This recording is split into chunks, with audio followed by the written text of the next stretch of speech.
Sektor perbankan di Amerika Serikat sedang mengalami guncangan hebat dalam seminggu terakhir. Diawali dari kolapsnya Silicon Valley Bank, bank investasi yang berfokus pada startup dan modal ventura ini harus gulung tikar hanya dalam waktu 48 jam dan meninggalkan kerugian serta deposito gagal bayar senilai miliaran dolar Amerika Serikat. Padahal Silicon Valley Bank bukanlah bank yang main-main. Bank ini tercatat sebagai bank terbesar ke-16 dan memiliki aset sebesar 209 miliar dolar Amerika Serikat. Kolapsnya Silicon Valley Bank tak ayal memicu efek sistemik pada perbankan tak hanya di negeri Paman Sam, tetapi juga di negara lain. Yang teranyar, setelah Credit Suisse di Swiss yang kesulitan likuiditas, kini giliran First Republic Bank Amerika Serikat yang harus disuntik dana dari 11 bank senilai 462 triliun rupiah demi menghindari kebangkrutan. Pemerintah Amerika Serikat sejatinya tak tinggal diam melihat potensi dampak sistemik dari kejatuhan Silicon Valley Bank mulai dari Presiden Amerika Serikat Joe Biden hingga Menteri Keuangan Amerika Serikat Janet Yellen yang berjibaku mengatasi krisis di perbankan negeri adidaya ini. Pemerintah Amerika Serikat bahkan menjamin perbankan di negara ini aman dari dampak Silicon Valley Bank. I want to briefly speak about what's happening in Silicon Valley Bank and Signature Bank. Today, thanks to the quick action of my administration over the past few days, Americans can have confidence that the banking system is safe. Your deposits will be there when you need them. Small businesses across the country, the deposit accounts at these banks can breathe easier.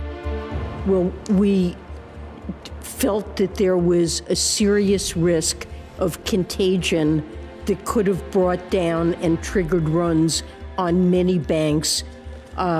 And that's something, given that our judgment is that the banking system overall is safe and sound, depositors should have confidence in the system, and we took these actions. Namun kejatuhan Silicon Valley Bank nampaknya akan menjadi neraka baru bagi startup dan modal ventura di Amerika Serikat. Tercatat ada sejumlah investor startup yang menyimpan dananya di Silicon Valley Bank. Salah satu startup yang terdampak kolapsnya Silicon Valley Bank adalah Shelf Engine yang menyimpan seluruh uangnya. Stefan Kulp, CEO dan pendiri Shelf Engine, menyatakan perusahaannya kesulitan untuk menarik seluruh dananya dan akan berdampak pada kelangsungan bisnis perusahaan yang dipimpinnya. Senada Dion Nelson, CEO Keto Digital pun menyebut akan ada efek bagi perusahaan yang dipimpinnya dari kejatuhan Silicon Valley Bank. That we will get access to $250,000 on Monday, but after that, trying to get access to the remaining capital is going to take months. So the reality is we can't operate our business without accessing some capital. So our options are basically to go find debt until we can get access to this capital. We can't pay our vendors today. What happens when tens of thousands of companies can't pay their vendors anymore because they don't have cash in the bank? We're facing something much more than just my company potentially collapsing, but something economically very dramatic. Well, it's happened pretty quickly. If you think about the last 24 hours, it's interesting. As a CEO, there's a network of people that have very similar situations. So there's a lot of text messages, Slacks, and emails going back and forth, and people just figuring out what they're going to be able to do. Because in the end of it, if you're all here and things are locked up, it's very difficult to operate your company. Bukan hanya ekosistem startup di Amerika Serikat saja yang terdampak kejatuhan Silicon Valley Bank, namun ini juga akan mengancam keberlangsungan hidup startup di negara lain seperti di Inggris, Israel, hingga India. I think it's really important to recognize how important SVB is in the tech ecosystem globally, particularly in the US and in the UK. We as a business have many, many tech clients that use SVB, and this would have ripple effects for the economy globally. If these companies don't have access to their funds, if they're not able to make payroll, which will be coming up very soon, if they're not able to pay the suppliers, and it's important to recognize that these companies are also the lifeblood of the innovation ecosystem. Padahal industri startup dan teknologi dunia sedang tidak baik-baik saja. Tumbuh bak jamur di musim hujan, industri startup memasuki masa bubble burst yang menandai berakhirnya era bakar uang diikuti dengan fenomena PHK besar-besaran para pekerja di bidang startup. Lalu, apakah ekosistem startup dan juga modal ventura di Indonesia akan terdampak dari kejatuhan Silicon Valley Bank ini? Pakar bisnis dari Universitas Indonesia, Renald Kasali, mengatakan gelombang disrupsi kedua kini tengah dihadapi industri startup dunia. Sempat mengalami kejayaan di masa pandemi, kini startup harus menghadapi kenyataan berakhirnya era bakar uang dan memasuki masa efisiensi.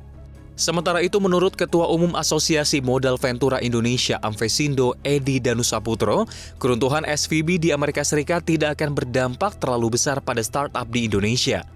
Pasalnya, belum ada startup di Indonesia yang menaruh dananya di Silicon Valley Bank.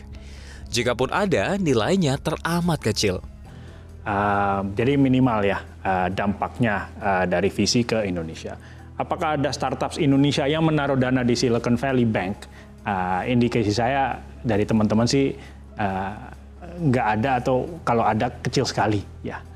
Jadi ya kenapa? Karena ya buat apa juga startup, meskipun startup besar di Indonesia buka rekening bank atau naruh dana di Silicon Valley Bank gitu ya, terlalu jauh juga gitu. Mau buat dipakai untuk operasional, untuk bayar gaji dan segala macam kan susah gitu. Mereka banknya biasanya operasionalnya di sini gitu ya. Jadi memang itu bank Silicon Valley Bank itu untuk men-serve, it's a regional bank. Senada Ketua Dewan Pembina IDEA yang juga Menkominfo periode 2014 hingga 2019, Rudiantara menyatakan dampak yang ditimbulkan dari kolapsnya Silicon Valley Bank di ekosistem startup tanah air relatif kecil. Namun, ke depannya, para investor dan modal ventura akan lebih berhati-hati dalam menyalurkan pendanaannya kepada perusahaan rintisan. Memang istilahnya kita ini belum keluar dari tanda kutip berkurangnya atau keringnya likuiditas dari venture capital ataupun LP ya untuk menyimpan dananya di startup ya. Sekali lagi keringnya ini bukan berarti tidak sama sekali. Seperti saya sampaikan, tetap ada saja yang akan menyimpan dananya, karena beberapa teman-teman startup juga sekarang sedang menyiapkan untuk pendanaan ronde-ronde seri-seri berikutnya yang lebih tinggi.